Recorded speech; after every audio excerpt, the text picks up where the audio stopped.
इच्छाधारी नागिन और मुर्गियां। सुंदरपुर नाम का एक गांव था। उस गांव में ज्यादातर लोग मुर्गियां पालते थे। सुबह सवेरे ही सब मुर्गियां घर से निकलती थीं और कीड़े मकोड़े खाने के लिए सामने वाली पहाड़ी पर चढ़ जाती थीं। उसी पहाड़ के सामने एक पुराना किला था। इस किले में एक नाग और एक नागिन का वास था। वो एक इच्छाधारी नागिन थी। तभी एक दिन नागिन बोलती है, नागराज, आपके खाने के लिए क्या इंतजाम करूं? सामने वाले पहाड़ पर जो मुर्गियां आती हैं वो मुर्गियां मेरे को खाने के लिए चाहिए। वो नागिन किले से बाहर आती है और फिर वो सामने वाली पहाड़ी पर चढ़ जाती है जहां पर बहुत सारी मुर्गियां थी। अपनी शक्ति से वो मुर्गी को खींच कर लाती है और नागराज को खिला देती है।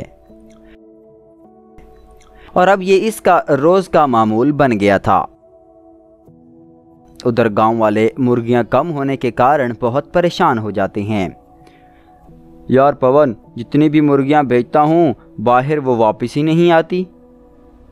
हाँ शामू, मेरी भी मुर्गियां बहुत कम हो गई हैं यार। कोई तो है जो इन्हें खा रहा है। चलो यार चलते हैं और सभी गांव वालों को बोलते हैं कि अपनी पहाड़ियों पर जो है वो कोई भी अपनी मुर्गियां ना भेजे। हाँ, आज से मुर्गियां भेजना बंद कर दो। उधर मुर्गियां ना आने के कारण नागिन बहुत गुस्सा हो जाती है और नागराज को इसके बारे में बताती है। तभी नागराज बोलते हैं, जाओ गांव में जाकर मेरे लिए मुर्गियां लाओ और मुझे मुर्गियां चाहिए।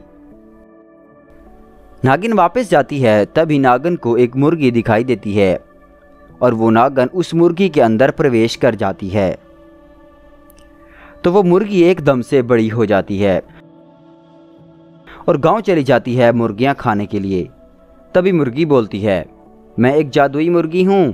अगर तुम मुझे मुर्गियां खाने को दोगे तो मैं तुम्हें एक सोने का अंडा दूंगी। क्या ज़माना आ गया है यार, मुर्गी मुर्गी को खाने लगी है। अपने को क्या सोने का अंडा मिलने से मतलब है? तुम सोने का अंडा दोगी, हमें क्या भरोसा। ए व्यक्ति, ट्राई करके तो देख।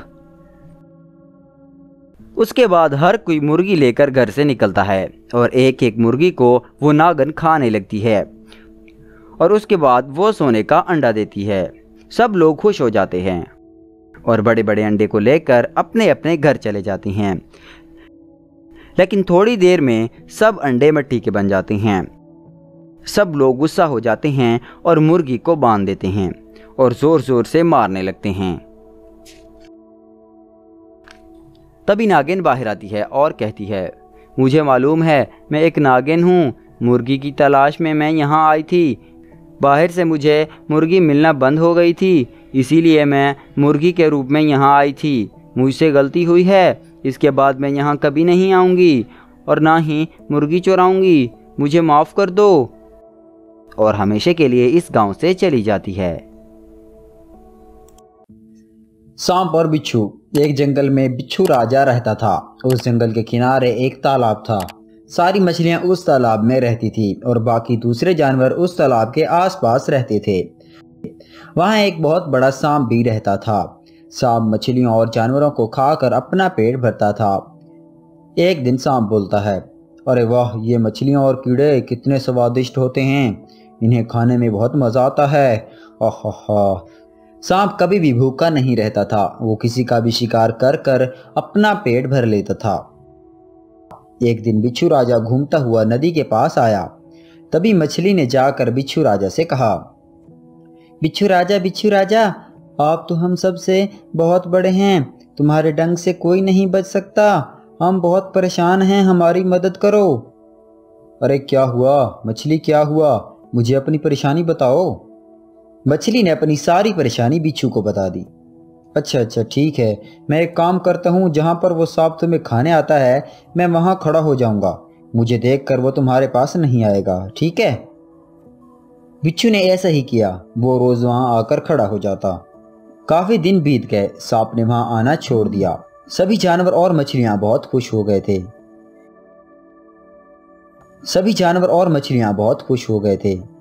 बिच्छू राजा, हमें बहुत खुशी हुई है कि आपकी वजह से हमारी जान बच गई है। अब तुम यहाँ से जा सकते हो। बिच्छू राजा उनकी बात सुनकर वहाँ से चला जाता है। बहुत दिन हो गए, उस बिच्छू की वजह से मैंने खाना नहीं खाया। बहुत दिनों से कुछ भी नहीं खाया है और मैं बहुत कमज़ोर हो गया हूँ। अब मुझे शिकार करना पड़ेगा।